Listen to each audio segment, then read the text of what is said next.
This is patient information to help you understand and care for your urinary catheter. How does the urinary system work? Urine is produced when our kidneys filter waste products from the blood. Urine enters the bladder via two tubes called ureters. When the bladder is full, urine is passed out of the body via a tube called the urethra. So what is a urinary catheter? A catheter is a hollow, flexible tube used to drain urine from the bladder. Once the catheter is in place, a small balloon at the tip is inflated with sterile water to prevent it falling out. As urine enters the bladder from the kidneys, it travels down the catheter into a drainage bag. There are two types of urinary catheters: a urethral catheter, which is passed up the urethra into the bladder, and a suprapubic catheter, which is passed through the abdominal wall just above the pubic bone. The first insertion is done in hospital, and a dressing is usually required for approximately 10 to 14 days afterwards. Why do I need a urinary catheter? This may be necessary if your bladder is not working effectively due to a medical condition or following an operation. Urinary catheterisation is the term used for draining urine from the bladder. What are the risks? A catheter gives bacteria a direct route into the bladder, so there's a risk of a urinary tract infection. Other problems may include bladder spasms like stomach cramps, blockage of the catheter, and urine leaking around the tube. What are the symptoms of a catheter-associated urinary tract infection? These can include generally feeling unwell, a high or low temperature, offensive smelling urine, less urine passed, feeling muddled, feeling drowsy, or stomach or back pain. You should contact your healthcare professional if you experience any of these symptoms. How to reduce the risk of getting a catheter-associated urinary tract infection. Ensure you and everyone else involved in your care washes their hands before and after handling your catheter. Wash the catheter entry site area with mild soap and water at least once daily. Do not routinely use talcum powder or creams around the catheter entry site. Do not remove the catheter bag or valve unnecessarily or when you have a bath or a shower. Ensure your catheter is secured to prevent discomfort and pulling. Ensure the drainage bag remains lower than the level of your bladder. And drink adequate fluids, in other words, about 1.5 to 2 litres or 8 to 10 cups in 24 hours. You can see the hydration colour chart on page 31 for more information. How to wash your hands. You need to wet your hands, use soap, wash with water, rinse, then dry your hands.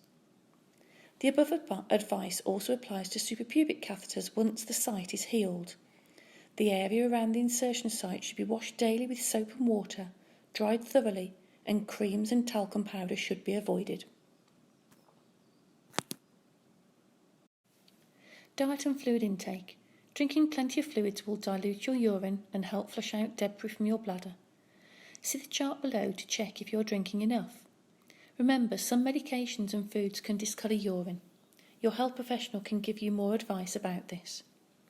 The dehydration urine colour chart shows that if your urine is the colour of numbers 1 to 3, it's healthy urine. If it's 4 to 8, you must hydrate. Try to drink more. Constipation can cause blockage and drainage problems for people with catheters, so it's important to drink enough fluids to prevent this. We recommend you eat a healthy diet including fruit and vegetables as recommended by the Department of Health. Gentle exercise and regular movement can also help prevent catheter-related problems. When will my catheter need changing? Catheters are usually changed every 4 or 12 weeks. The type of catheter you have depends on your personal needs and will be changed appropriately as discussed with your healthcare professional. It's important to ensure you or your healthcare professional order spare catheter equipment to keep in your home or where you are staying. All your catheter equipment should be stored in its original packaging and should be kept in a clean, dry, safe place away from direct sunlight and heat. Drainage systems. There are various types of drainage bags and catheter valves that can be used with an indwelling catheter. Your healthcare professional will advise what is most appropriate for you. Catheter valves. A catheter valve is a tap-like device which fits directly on the end of the catheter tube and can be used instead of a drainage bag. Its use helps to imitate normal bladder function by allowing the bladder to fill and empty, maintaining normal capacity and strength. Catheter valves should be changed every 5 to 7 days unless damaged, and your healthcare professional will show you how to do this. How do drainage bags work?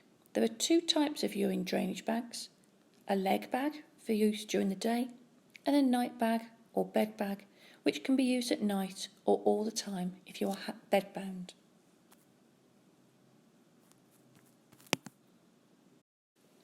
How do I use a leg bag? A leg bag can be attached to the thigh or calf by using a pair of leg straps or worn inside a special leg bag holder against the leg. Leg bags come in various sizes with different tube lengths to suit your lifestyle. Healthcare professionals will help to choose the best option for you. The bag will become heavy as it fills. Ensure you do not allow it to become too full. The leg bag should be changed every 5 to 7 days unless damaged. How do I empty the leg bag? Wash your hands. Empty the leg bag when it's 2/3 full of urine. Open the tap at the bottom of the bag and drain the contents in the toilet or an appropriate container. Close the tap when the bag is empty and wash your hands. If you use a container, make sure it's rinsed after use, stored clean and dry, and used solely for emptying the leg bag. Health or social care staff who help care for catheters should wear appropriate protective clothing, which may include a single-use disposable apron and gloves. It's not necessary for you or your family to wear protective clothing. How do I use a night bag? At night, a larger capacity bag will need to be connected to the leg bag or catheter valve. Wash your hands before and after connecting it. Ensure your leg bag is empty or open the catheter valve to empty your bladder. Connect the night bag to your leg bag or catheter valve. You must remember to open the leg bag valve or catheter valve so urine can drain into the night bag. Support the night bag on an appropriate stand so it's lower than your bladder, as urine cannot drain upwards. The night bag should not lie directly on the floor and the drainage tap must not touch the floor. Before removing the night bag, you must close the leg bag valve or catheter valve to prevent leaks. Wash your hands before and after removing the night bag. Drain the contents of the bag into the toilet and dispose the bag in normal household rubbish unless advised otherwise. Wash your hands again. Sex with an indwelling urethral catheter. Intercourse is usually possible when catheterised for both men and women.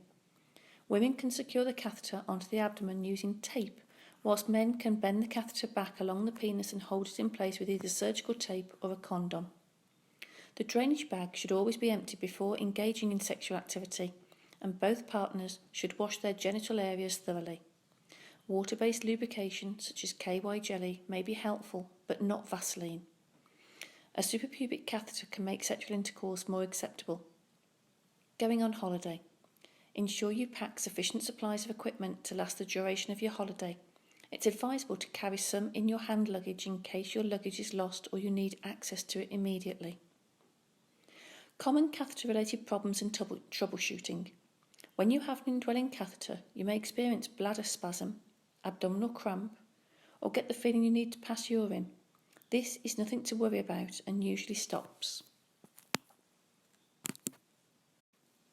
If you experience leaking or bypassing around the catheter, if no urine is draining into your bag, or if you experience discomfort, then check the catheter tube is not blocked or kinked and try changing your position. Ensure the drainage bag is lower than your bladder.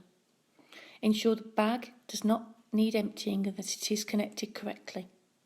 Make sure you're drinking enough fluids and that you are not constipated. Men must check that the foreskin is in the correct position and not swollen. Check for any inflammation, pus, discharge or redness where the catheter enters. Inform a healthcare professional if there is no improvement. When to seek help. This is if you experience bladder discomfort or if there is no urine in the bag after approximately 4 hours. The catheter has come out. You're experiencing leaks around the catheter despite following the problem-solving advice. Your urine is cloudy, smelly or feels like it is burning, and this does not improve after drinking more fluids. You experience any sudden or persistent lower abdominal pain. You can see heavy, thick or clotted blood in the drainage bag. However, light blood-stained urine is very common and is not a sign of a problem. Remember, never attempt to remove the catheter yourself. Do you have a concern, complaint or comment? We always value feedback about the care you receive, and you may be contacted to comment on the service. However, if you wish to make a compliment, comment or complaint, please contact Patient Relations Team, Worcestershire Health and Care Trust, Isaac Maddox House, Shrub Hill Road, Worcester, WR4 9RW. Telephone 01905 681517 or email whcnhs.pals@nhs.net.